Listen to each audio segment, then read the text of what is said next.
are you guys doing in here? Come with me.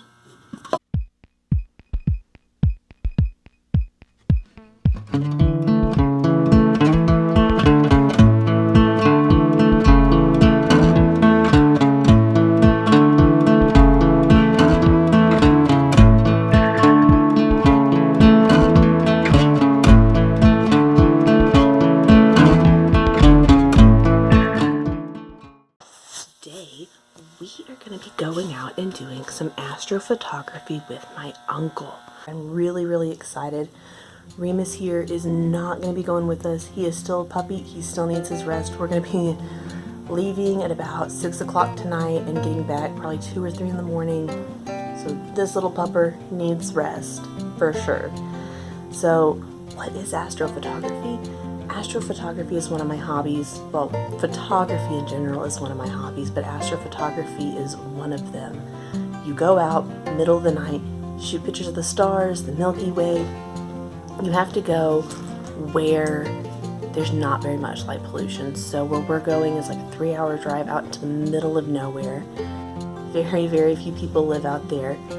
We are actually going out to the Buffalo River, and we're going to be going out there and shooting. Now, I did a video where we took Remus kayaking with us out there. We are not going to be kayaking. We're just going to be going to one spot of the river, getting some astrophotography with these beautiful bluffs. I'm taking you guys along with me. I'm really excited to show you guys one of my hobbies. I think hobbies are super duper important. And so my hobbies, of course, working with dogs is a hobby of mine, photography, and painting. I'll see you guys on the road.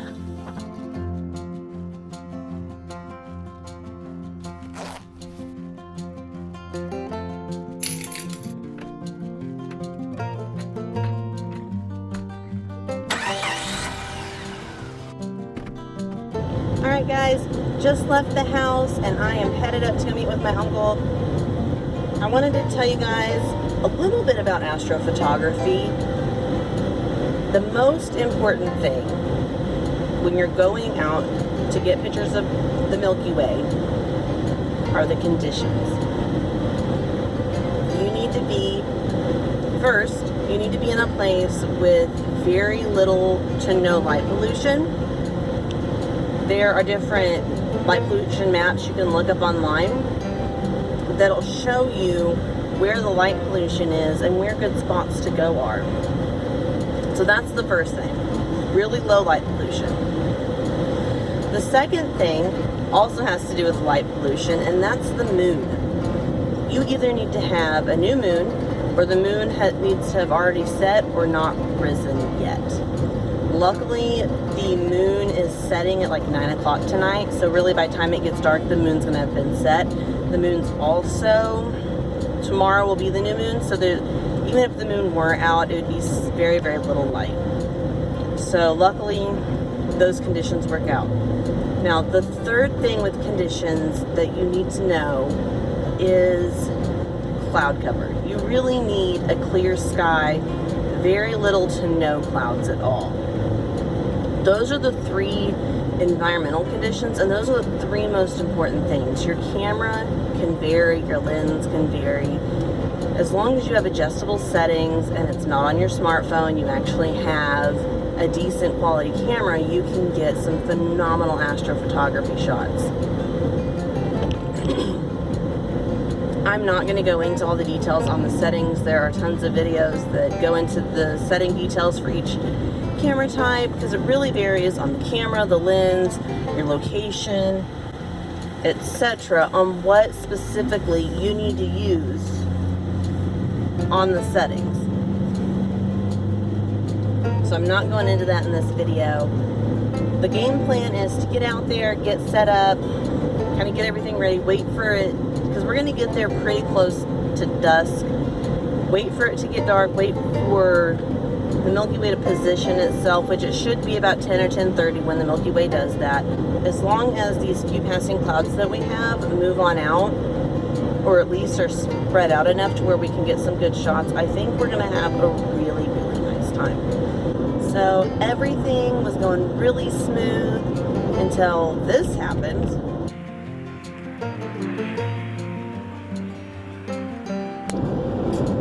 That's right. We got a flat tire. We were stuck on the side of the road for a little over an hour, which made us miss the sunset, so we didn't get any sunset pictures, which is one thing that we were wanting to get. And so then it was dusk when we were finally getting out there. We were almost to where we were going to set up to take pictures, and there was this field, and it had 3 elk in it. And we have elk here, but it's not very common to see them. So we stopped, tried to get some pictures. Because of the lighting, it was really hard, and how far away they were to actually get a decent picture or even decent footage. But this is what we ended up with.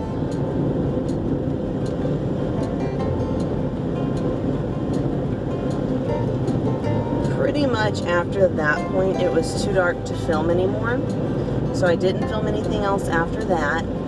We went down to the riverside, set up, waited for it to get dark enough, and of course there was sporadic cloud cover, so that made it challenging. And then my camera was kind of being a pain when everything was ideal, so that made it even more challenging. And so these are the only pictures I ended up with. I'm not super thrilled with them. They're really grainy and not what I wanted.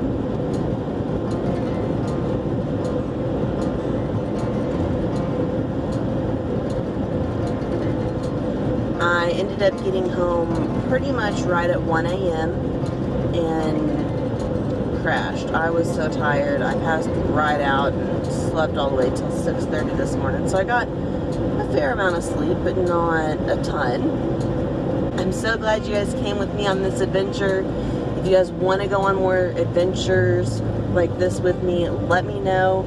I will definitely take you guys along if you want to. I love you guys. I'll see you next time.